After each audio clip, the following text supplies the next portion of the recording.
Allah, pertanyaan yang menarik jemaah ya. Karena sejatinya tatkala kita meninggal dunia, rumah yang kita bangun kita akan tinggalkan. Usaha yang kita dirikan juga nggak akan kita bawa mati. Yang dibawa mati itu cuma amal. 3 hal yang disebutkan Nabi SAW tidak akan terputus, itulah amalan sebenarnya. Nabi SAW mengatakan, idza mata ibnu Adam inqata'a amaluhu. Apabila mati anak Adam, amalannya terputus, amalannya. Illa min salat, kecuali 3 yang tadi disebutkan.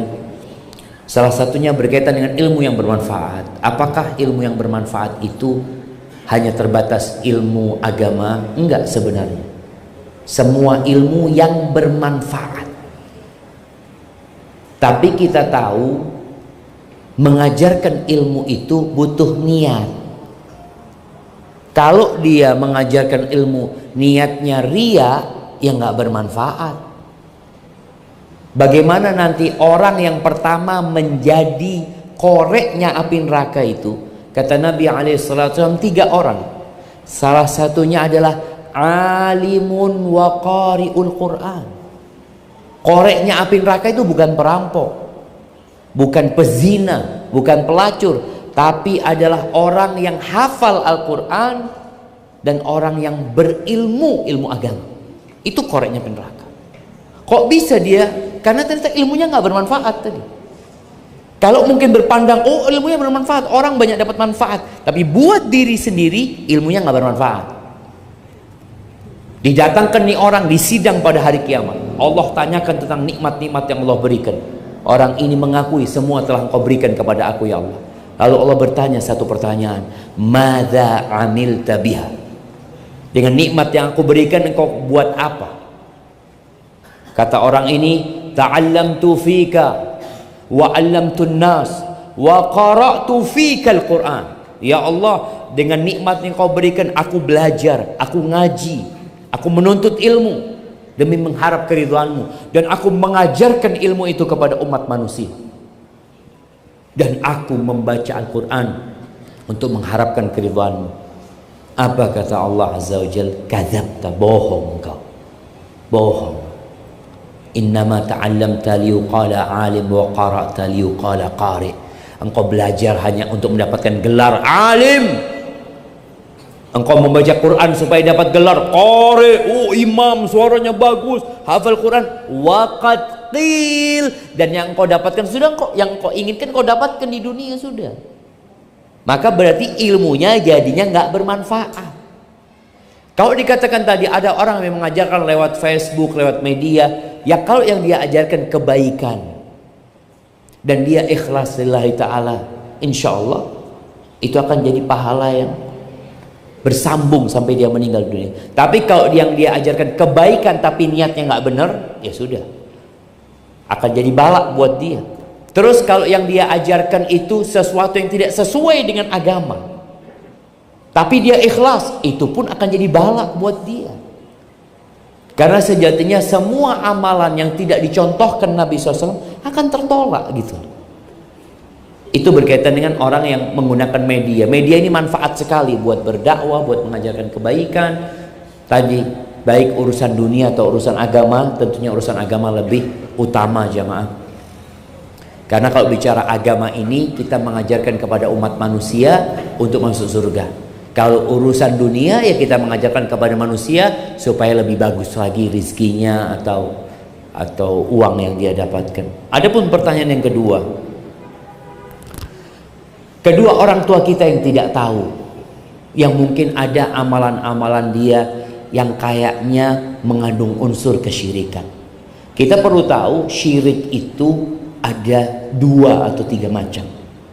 Ada syirik besar yang mengeluarkan pelakunya dari Islam. Ada syirik kecil yang tidak mengeluarkan pelakunya dari Islam. Ada syirik tersembunyi yang membuat amalan itu tertolak. Kalau kita mungkin Anda nggak tahu apakah yang dilakukan orang tua Anda itu syirik besar atau kecil, Ustaz ya. Kayak umpamanya kalau kita membaca hadis Nabi SAW yang menggunakan jimat umpamanya, telah melakukan kesyirikan. Ini berkaitan dengan syirik kecil, bukan syirik besar. Kecuali dia meyakini jimat itu yang menyelamatkan dia sebenarnya, bukan Allah Azza wa Jalla. Ada orang pakai jimat, kalau ditanya kenapa pakai jimat, enggak, sekedar perantara, Allah yang menyelamatkan sebenarnya.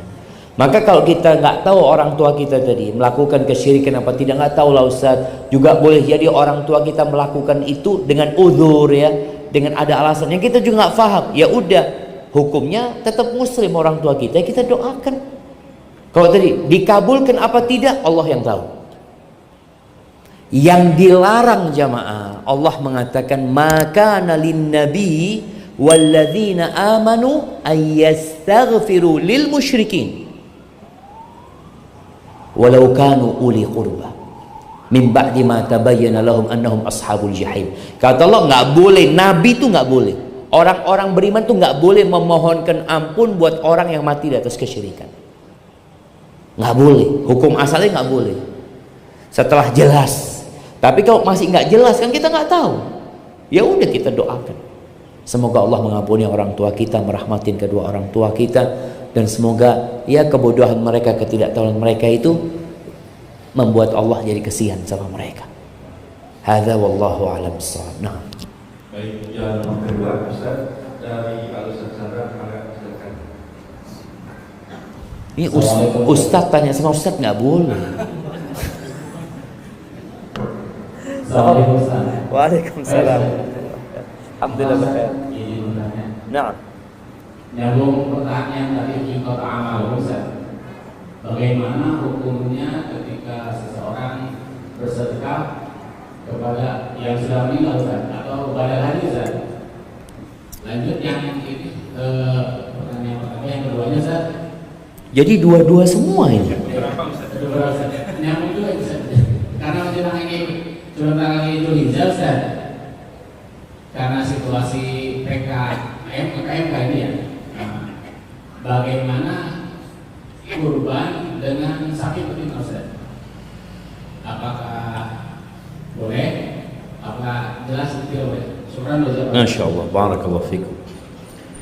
Iya jamaah, berkaitan dengan amalan yang terputus itu, tadi kan pertanyaannya boleh nggak kita sodakoh buat yang mati, kita badal haji buat yang mati.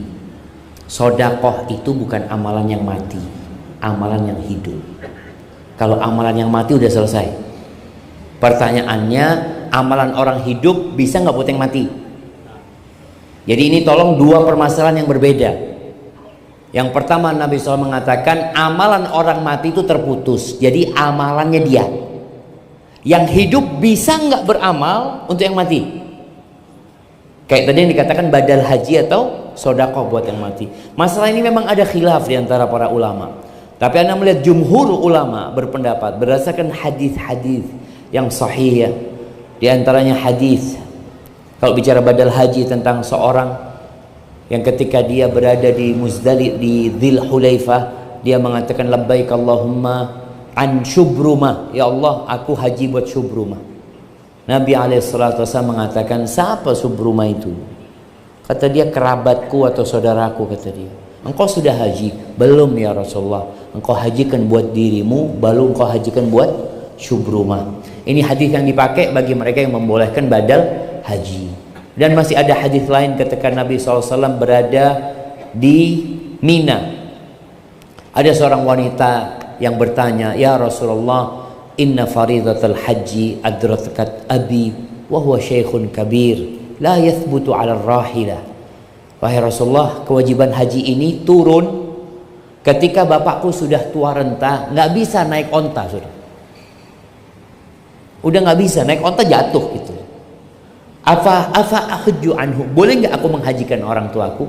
Maka Nabi SAW mengatakan huji anhu, silahkan kau hajikan. Tapi kalau kita lihat hadis-hadis tentang badal haji ini, wallahu alam, yang ana tahu tidak ada perintah dari Nabi SAW untuk menghajikan atau mengumrahkan, tapi muncul dari pertanyaan. Jadi bukan sesuatu yang dianjurkan gitu loh, bukan. Tapi boleh berdasarkan hadis-hadis yang tadi. Baik, jadi cuma masalahnya ada khilaf ya. Kalau mungkin dengar ada yang mengatakan enggak Ustaz, ya betul. Ada pendapat yang mengatakan enggak bisa.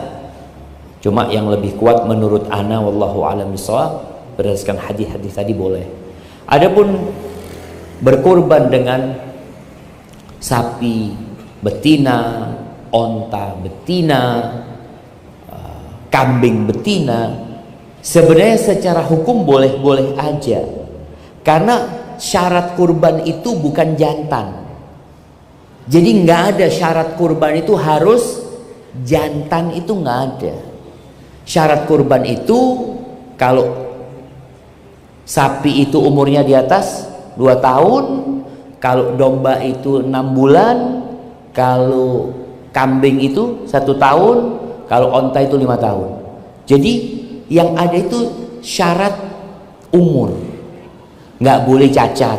Jadi kalau betina nggak apa-apa kurban betina itu, karena memang bukan syarat sahnya kurban itu harus jantan. Hanya saja kalau nggak salah pemerintah kita itu tidak memperbolehkan menyembelih sapi betina yang masih produktif, karena memang tujuannya ya supaya populasi itu terus dulu jemaah. Maka tolong yang memang mau nyembelih nanti sapi betina, memang sapi betina kan lebih murah jemaah, lebih murah, apalagi yang sudah tua-tua ya kayak gitu ya. Tapi jadi kalau mau nyembelih tolong cari yang nggak produktif, jangan yang, atau cari yang mandul. Betul, sapi betina yang mandul itu masya Allah dagingnya banyak jemaah, dagingnya banyak. Itu yang anak ketahui. Wallahu a'lam bishawab. Barakallahu fikum. Nah, pertanyaan terakhir. Selanjutnya Assalamualaikum warahmatullahi wabarakatuh. Waalaikumsalam warahmatullahi Mau bertanya Pak Ustaz mengenai zakat dalam Islam. Untuk seorang dengan profesi atau profesional yang dibayarnya berdasarkan dari jasa. Nah, ini ada istilah zakat profesi. Bagaimana dalam Islam? Masya Allah, barakallahu fikum. Jadi mungkin di akhir-akhir ini kita melihat ada beberapa tulisannya, bahkan sebagian ulama juga membahas tentang zakat profesi. Sebenarnya bicara profesi dari zaman dulu, profesi itu sudah ada. Jadi profesi itu bukan masalah yang baru, sehingga ada istilah zakat profesi. Yang ada itu zakat mal, zakat harta. Karena bicara profesi, belum tentu syarat-syarat wajibnya zakat itu ada di diri dia. Syarat zakat wajib itu kan mal, harta itu harus milik dia sempurna. Yang kemudian syarat yang kedua harus sampai nisab. Nisabnya itu kira-kira 85 gram emas ya, 20 dinar. 20 dinar. Iya. Sekarang emas berapa Bang Doni? Mas murni 900, nggak bisa kurang. Masya Allah. Baik. Jadi anggap 1 juta lah. Kalau 1 juta berarti nisabnya 85 juta ya, 85 juta. Kemudian syarat yang ketiga harus haul, harus berputar 1 tahun. Ini keindahan Islam ya. Jadi Islam itu mewajibkan orang mengeluarkan zakat, memang dia orang mampu. Buktinya apa? Duitnya nggak berkurang, bahkan bertambah. Akhir tahun duit dia ternyata 85 juta gitu. Disitulah ada zakatnya. Kalau bicara uang yang berputar, boleh jadi di akhir tahun nggak ada duitnya.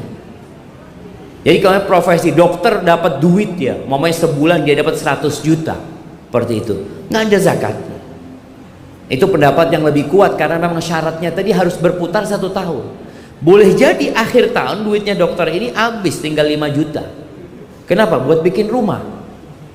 Dia bikin rumah. Ada zakatnya? Nggak ada sudah. Jadi uang yang ngendap, Masya Allah. Berbeda dengan upeti jam. Upeti itu diminta terus gitu ya. Enggak, Islam tuh enggak. 2,5% dalam jangka waktu setahun. Ini kalau bicara tadi zakat harta ya. Kalau zakat pertanian itu kan tiap panen seperti itu. Maka wallahu alam, ana lihat pendapat yang kuat itu tetap syarat-syarat zakat itu berlaku. Gimana Ustaz kalau ana ini gaji dipotong tiap bulan Ustaz? diambil sebagai zakat profesi. Ya nggak apa-apa, nanti akhir tahun dimasukkan kepada zakat yang wajib tadi. Oh, ana sudah keluar tiap bulan anggap 1 juta. Berarti nanti 12 bulan 12 juta. Di akhir tahun antum hitung zakat antum berapa. Oh, kalau zakat ana umpamanya 25 juta. Duit ana 1M Ustaz. Ya sudah, berarti yang dikeluarkan 13 juta tambahan dari yang sudah dikeluarkan. Ada hal penting jamaah, bahwasanya zakat itu bukan tiap bulan Ramadan. Bukan. Jadi zakat itu tiap uang kita itu sampai nisabnya itu berputar 1 tahun. Umpamanya ana punya uang Ustaz 100 juta itu pas bulan Dzul Qa'dah ini.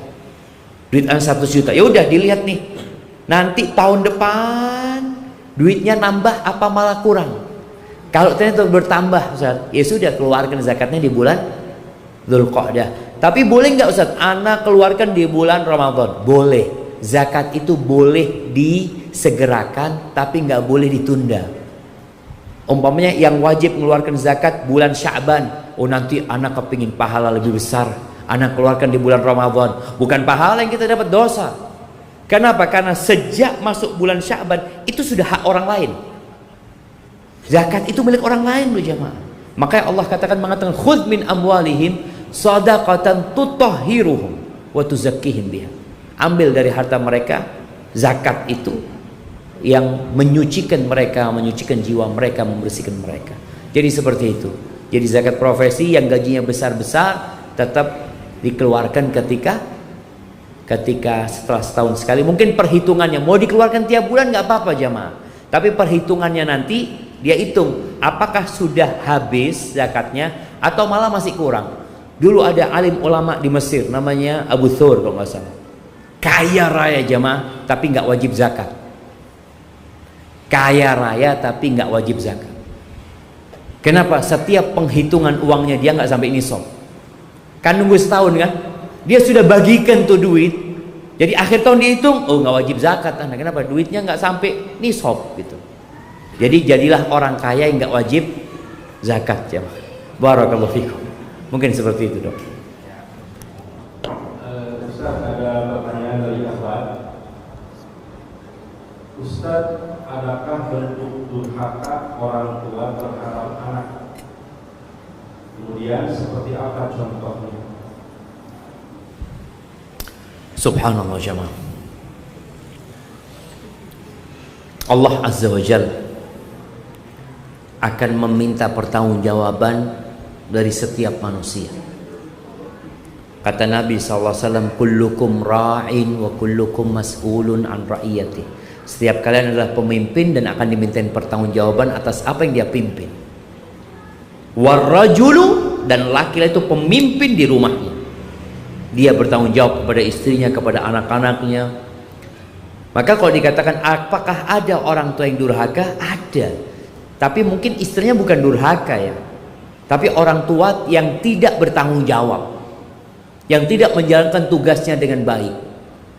Makanya di masa Umar bin Khattab ada seorang bapak radhiyallahu taala anhu yang mengadukan anaknya.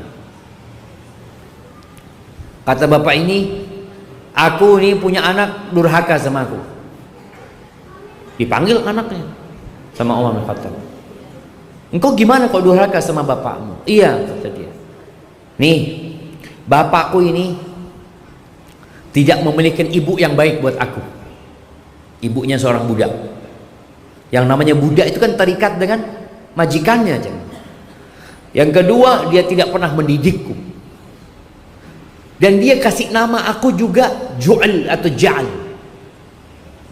Ngasih nama anak itu tahu kumbang yang biasanya menggelindingkan kotorannya jemaah, kumbang, nama anaknya itu jemaah.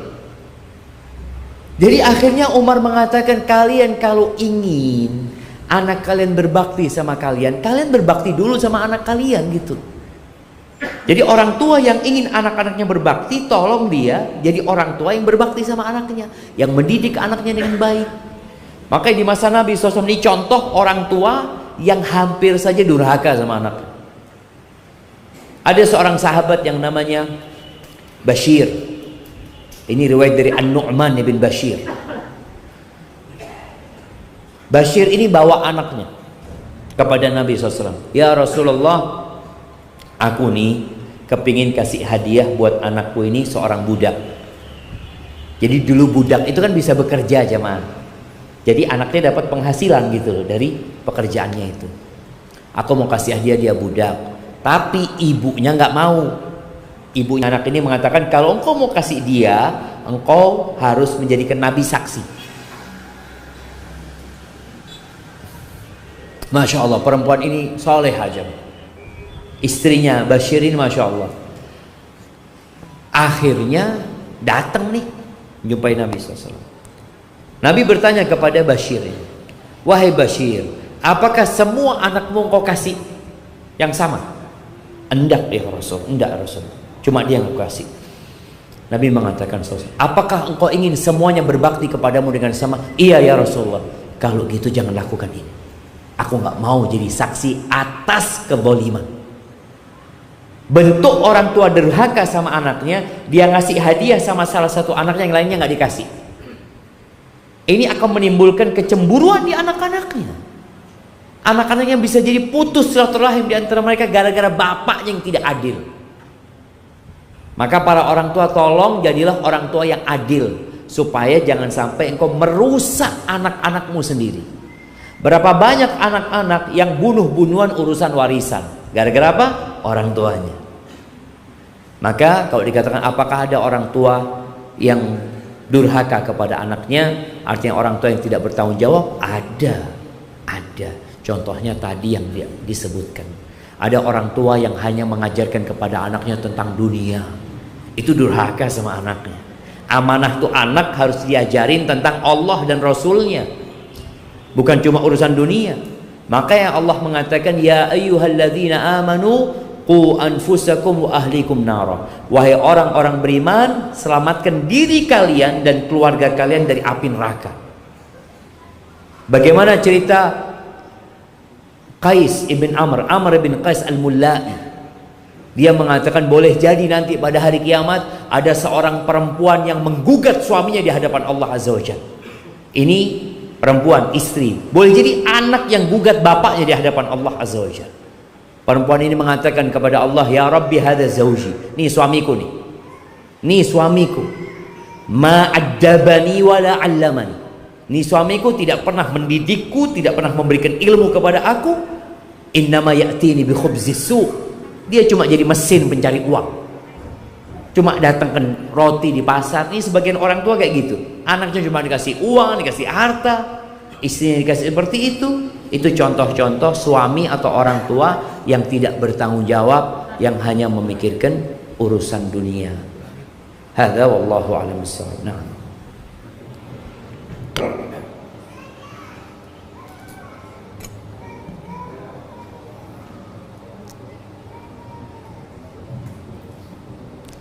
Ustaz, pertanyaan selanjutnya, anak berhubungan dengan poin keempat. Pertanyaan anak berhubungan dengan poin keempat. Jangan sampai pekerjaan melalaikan ibadah kita. Pertanyaannya, kaifiat atau langkah-langkah apa saja agar kita terjaga dari melalaikan ibadah, karena keinginan seseorang itu yazid wa yanqus. Masya Allah jamaah. Jadi salah satu cara agar kita tidak lalai dengan ibadah kita, jangan sampai pekerjaan kita membuat kita lupa, adalah memperbaiki ambisi kita. Kata Nabi SAW, man kanatid dunya hammahu ja'alallahu faqrahu baina 'ainai wa shattata 'alaihi syamlahu wa lam ya'tihi minad dunya illa ma qaddara lahu. Barang siapa yang dunia menjadi ambisinya, apa yang akan terjadi? Allah akan jadikan kefakiran di antara kedua matanya, seperti kacamata yang tidak pernah lepas dari dia. Kemana-mana dia takut miskin. Makanya tadi dia akan lalai dengan ibadahnya. Berapa banyak orang yang takut untuk menutup tokonya ketika adzan dikumandangkan, karena dia berpikir, oh nanti pelanggannya kabur kemana, ini itu. Karena ada dalam benak dia dunia, urusannya akan dicerai-beraikan. Akhirnya dalam beribadah pun dia susah, karena ambisinya dunia. Jadi kalau dikatakan bagaimana kaifiat supaya caranya supaya kita tidak lalai, maka caranya tadi, engkau yang kau cari apa sih? Kalau engkau cari akhirat, ya insya Allah tadi waktunya sholat, ya sholat. Mau dimarahin ya afwan, Anda mau sholat gitu, Anda mau beribadah kepada Allah Azza wa Jalla. Dulu ada seorang yang dia ngomong, ya Allah Ustaz, anak ini anaknya cerita sama anak punya abah itu dulu ikut orang pegawai. Yang namanya pegawai ini jamaah sulit untuk bisa ikut kajian. Gimana Ustaz? Ya anak harus kerja, jaga toko, ini itu. Ana berharap nanti kalau ana bisa usaha sendiri, ana insya Allah bisa lebih fokus ikut kajian. Masya Allah, Allah kasih usaha sendiri malah nggak datang kajian. Kenapa? Kalau dulu dia sebagai pekerja kepingin ikut kajian, sekarang setelah dia punya usaha dia berpikir, kalau aku tutup ikut kajian berapa keuntungan yang hilang. Maka akhirnya ngajinya pakai YouTube, dia tetap di tempat usaha kajian. Itu ujian. Maka kalau dikatakan tadi bagaimana kaifiatnya, ambisi. Kalau ambisi kita itu akhirat, kata Nabi SAW, man kanatil akhirah hammah ja'alallahu ghinahu fi qalbi. Siapa yang akhirat ambisinya, maka Allah akan jadikan kekayaan itu di hatinya. Jadi itu merasa kaya, selalu merasa cukup dengan apa yang Allah berikan. Wa jama'a alaihi syamlah, urusannya jadi sederhana. Maka disinilah dia bisa ibadah, bisa santai, karena ambisi dia adalah akhirat. Kalau ambisinya dunia nggak bisa, berangkat umroh nggak bisa, berangkat haji nggak bisa, silaturahmi nggak bisa. Kenapa? Dunia terus dia akan menghitung bahwasanya waktu dia adalah uang. Maka kalau kita memang ingin ibadah kita bisa kita lakukan dengan baik, tidak tergoda dengan dunia ini, ambisinya tolong minta dijadikan urusan akhirat dan berdoa mengatakan kepada Allah, wala taj'alid dunya akbar hammina wala mablagha ilmina. Ya Allah, jangan jadikan dunia itu ambisi kita. Jangan sampai ilmu kita juga cuma urusan dunia. Hadza wallahu a'lam bissawab. Nah, pertanyaan terakhir Ustaz, apa hukumnya menyembelih hewan kurban yang terkena PMK? Barakallahu fikum. Ya jemaah, memang di antara syarat hewan kurban itu nggak boleh sakit yang nampak sakitnya. Jadi ada sakit yang biasa-biasa aja. Kayak orang lah. Orang itu ada yang sakit tapi masih sehat sih. Tapi ada yang sakit yang nampak sakitnya, maka itu nggak boleh. PMK ini Anda nggak tahu apakah dia sakitnya parah. Kayaknya parah ya Pak ya. Mungkin ada yang baru sakit, tapi ada yang sudah lama terpapar sehingga dia jadi kurus ya. Bahkan dagingnya kadang-kala berbahaya untuk dikonsumsi, maka nggak boleh. Tapi kalau tadi sakitnya nggak terlalu parah dan dia masih sehat sebenarnya, jadi dia punya penyakit yang tidak membahayakan terhadap konsumen yang akan memakannya, dan dia masih kelihatan sehat, insya Allah nggak ada masalah. Tapi kalau PMK kayaknya parah banget ya, kalau ngelihat sampai nggak bisa berdiri itu binatang, maka jangan menyembelih yang sakit. Hadza wallahu a'lam bissawab. Karena itu pertanyaan terakhir. Alhamdulillah jemaah. Insyaallah kita ketemu lagi, semoga bermanfaat yang disampaikan, bisa kita amalkan dan semoga kita ikhlas dalam mengamalkannya. Hadza wa sallallahu ala nabiyyina Muhammadin wa ala alihi wa sahbihi wasallam.